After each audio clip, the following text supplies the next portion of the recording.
إن الحمد لله نحمده ونستعينه ونستغفره ونعوذ بالله من شرور أنفسنا وسيئات أعمالنا من يهده الله فلا مضل له ومن يضلل فلا هادي له وأشهد أن لا إله إلا الله وحده لا شريك له وأشهد أن محمدا عبده ورسوله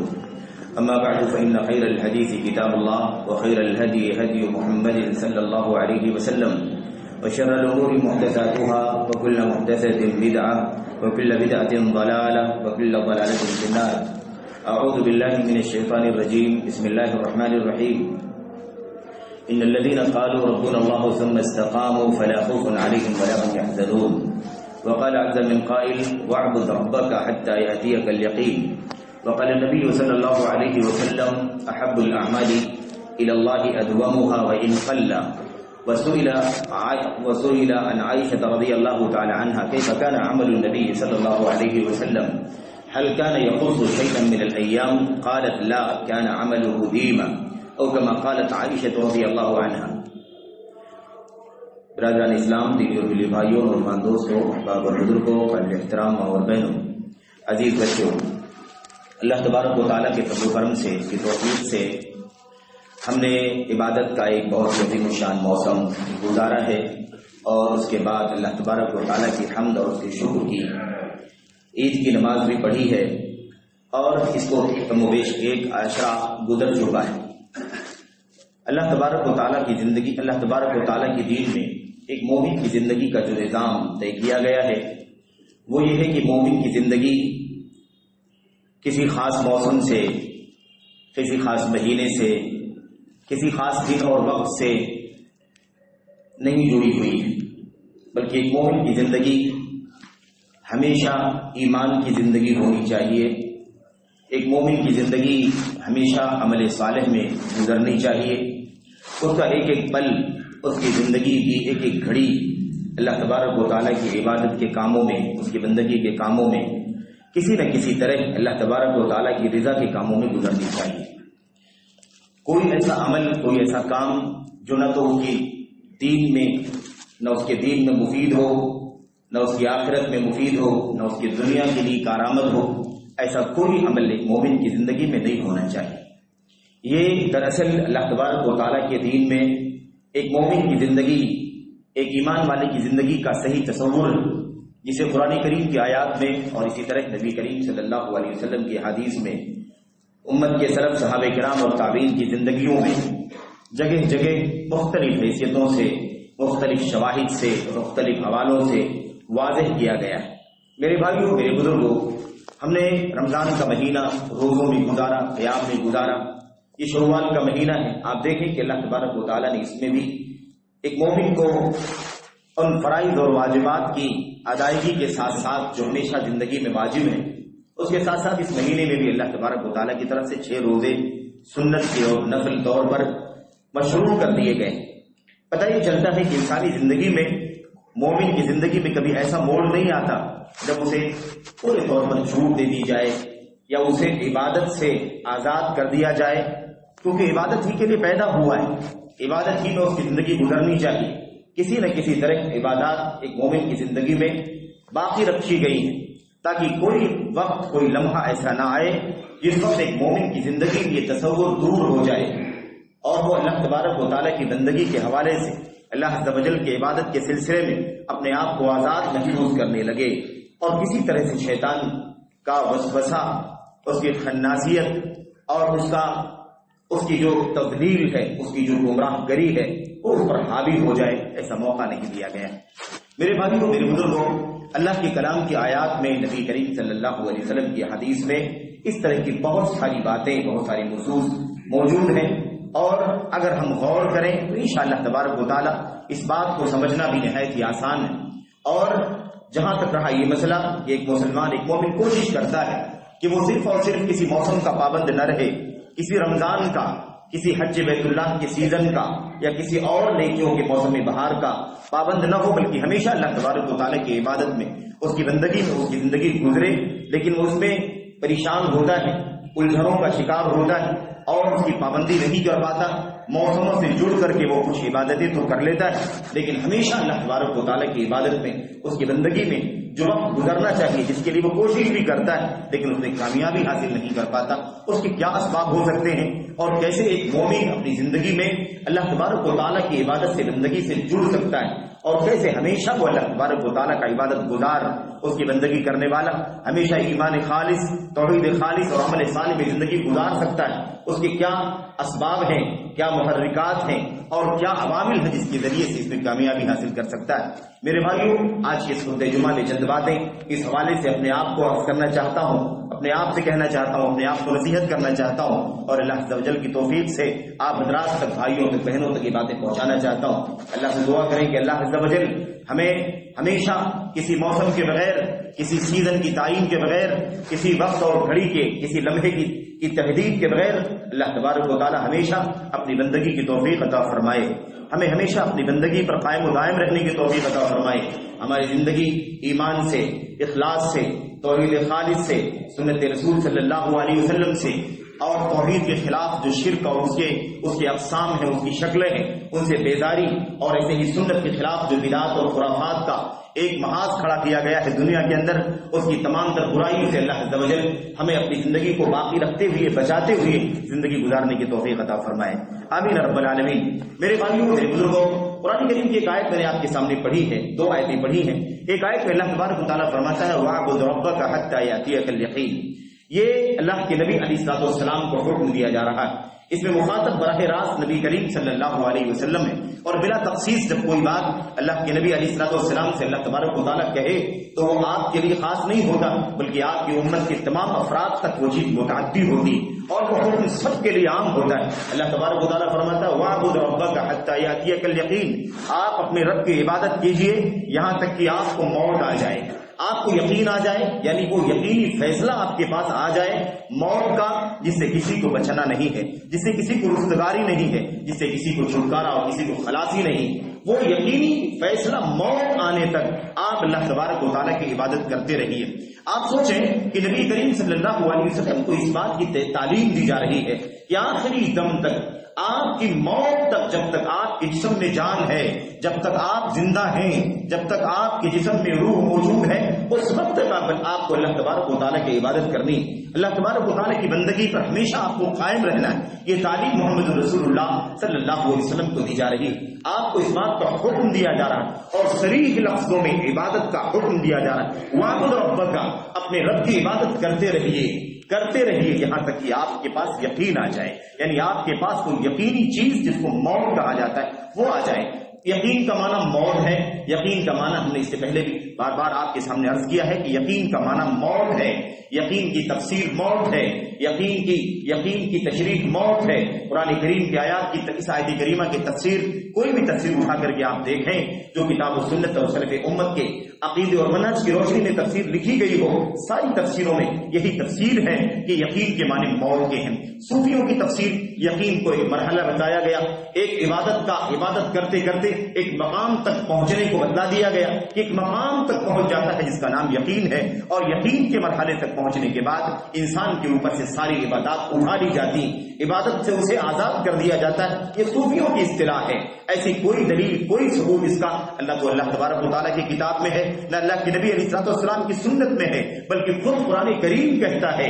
مشرکین مکہ کے سلسلے میں گفتگو کرتے ہوئے کہ مشرکین مکہ کو جب اللہ تبارک و تعالیٰ کی طرف سے توفیق نہیں ملی، شرک و کفر میں زندگی گزارتے رہے اور اسی حالت میں ان کی موت کا وقت آ گیا، تو انہوں نے مجبور ہو کر کے، پریشان ہو کر کے یہ بات کہی کہ ہم ایمان نہیں لائے، ہم نے بغاوت کی اور محمد رسول اللہ صلی اللہ علیہ وسلم کی سنت اور آپ کی تعلیمات سے اپنے آپ کو دور رکھا، حتی اتانا الیقین، یہاں تک کہ ہمارے پاس یقین آ گیا، ہمارے پاس یقین آ گیا، یعنی ہمارے پاس موت آ گئی، یہ موت کی آخری گھڑی آ گئی، موت آ کر ہمارے سر پر کھڑی ہو گئی، اور ہم نے اللہ کی تبارک و تعالیٰ پر ایمان بھی قبول نہیں کیا، اور اللہ کے نبی محمد صلی اللہ علیہ وسلم کی باتوں کو یقین بھی نہیں کیا، نہیں مانا، ایمان نہیں لائے، نہ اللہ پر، نہ اس کے رسول پر، نہ اس کی کتاب پر، نہ آخرت پر، ہم ایمان نہیں لائے، یہاں تک کہ موت آ گئی۔ تو موت کو یقین کہا گیا کیونکہ یہ ایک ایسا یقینی فیصلہ ہے، ایک ایسا اٹل فیصلہ ہے جس سے کسی کو چھٹکارا نہیں ہے، اس سے اگر صرف اور صرف چھٹکارا ہے، نجات ہے، اس سے کوئی بچنے والا ہے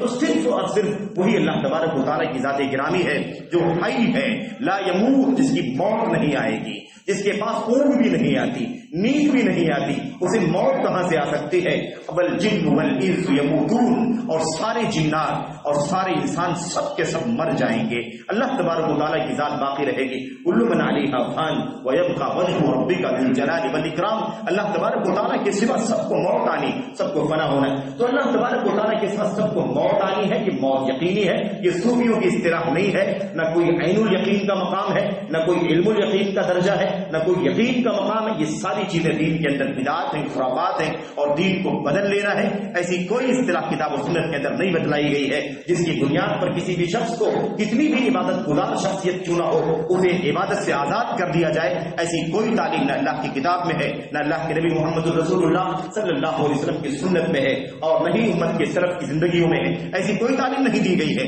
یہ سراسر گمراہی کی تعلیم ہے جو صوفیوں نے پھیلا رکھی ہے، اور یہی وجہ ہے کہ ان کے بہت سارے بزرگان، بہت سارے صوفیہ میرے بھائیوں ایک مرحلے کے پہنچنے کے بعد جب وہ 50 سال 30 سال 40 سال 50 سال 100 سال کے ہو جاتے ہیں، الگ الگ مرحلہ ہے، کیونکہ یقین کے مرحلے تک کوئی 80 سال میں پہنچتا ہوگا، کوئی 50 سال کی عمر میں پہنچ جاتا ہوگا، کوئی اس سے کم عمر میں بھی پہنچ جاتا ہوگا، ان کی سوچ کے مطابق اس کے بعد وہ مسجدوں میں دکھائی نہیں دیتے، وہ نمازیں نہیں پڑھتے، وہ روزے نہیں رکھتے، وہ صدقات و زکات اور خیرات نہیں کرتے، وہ ذکر و اذکار میں اپنی زبانوں کو تر نہیں کرتے۔ ان کی سوچ یہ ہے، ان کا باطل عقیدہ یہ ہے کہ وہ یقین کے مرحلے تک پہنچ چکے ہیں، اور یقین کے مقام پر پہنچنے کے بعد اب ان کے اوپر سے عبادات کی ساری پابندیاں اٹھا لی گئی۔ یہ گمراہی کا عقیدہ ہے۔ تو موت تک اللہ کی عبادت کرتے رہیے، یہ حکم اللہ کے نبی علیہ السلام کو ہے براہ راست، اور آپ کے ذریعے سے آپ کی ساری امت کو ہے، سب کو اس بات کا حکم دیا گیا ہے،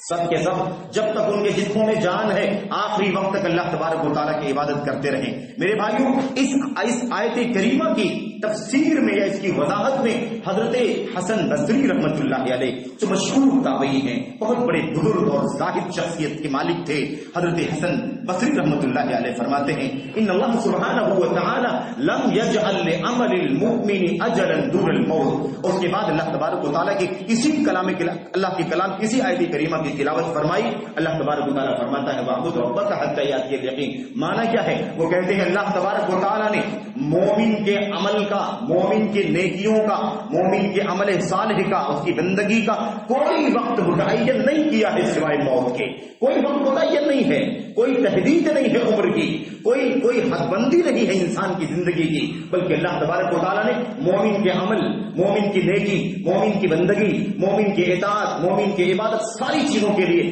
اگر کوئی وقت متعین کیا ہے تو موت کو متعین کیا ہے۔ اللہ تبارک و تعالیٰ فرماتا ہے وَاعْبُدْ رَبَّكَ حَتَّىٰ يَأْتِيَكَ الْيَقِينُ، اپنے رب کی عبادت کرتے رہیے یہاں تک کہ آپ کو موت آ جائے، موت تک آپ کو عبادت کرتے رہنا ہے۔ تو یہ حضرت حسن بصری رحمۃ اللہ علیہ کی تفسیر تھی جو میں نے آپ کے سامنے ذکر کی۔ میرے بھائیوں، میرے بزرگوں، میں آپ کو ایک بات عرض کرنا چاہتا ہوں، دیکھیں ہم میں سے کون سا ایسا آدمی ہے، کون ایسا ہوگا جو جس کی خواہش نہ ہو، جس کی چاہت نہ ہو، جس کی تمنا نہ ہو کہ اللہ تبارک و تعالیٰ اس کی موت اچھی عطا فرمائے، اسے حسن خاتمہ کی توفیق عطا فرمائے، اسے جب موت دے تو اچھی موت دے جس کا نتیجہ جنت کی شکل میں نکلے، جس کے نتیجے میں اللہ تبارک و تعالیٰ کی مغفرت حاصل ہو جائے، جس کے نتیجے میں اللہ تبارک و تعالیٰ اسے جہنم کے عذاب سے نجات دے دے۔ کس مومن کی تمنا نہیں ہوگی؟ ہر مومن کی تمنا ہے کہ اللہ تبارک و تعالیٰ اسے حسن خاتمہ کی توفیق عطا فرمائے، اچھی موت عطا فرمائے، جس کے نتیجے میں اس کا انجام کار اچھا ہو جائے، اس کی آخرت کا فیصلہ اچھا ہو جائے، اسے جہنم سے آزادی مل جائے، جنت کا داخلہ عطا ہو جائے، اللہ تبارک و تعالیٰ کی رضوان اور اس کی مغفرت حاصل ہو جائے۔ کس مومن کی تمنا نہیں؟ ہر مومن کی تمنا ہے۔ اگر یہ تمنا ہم پوری کرنا چاہتے ہیں تو ہمیں سیزن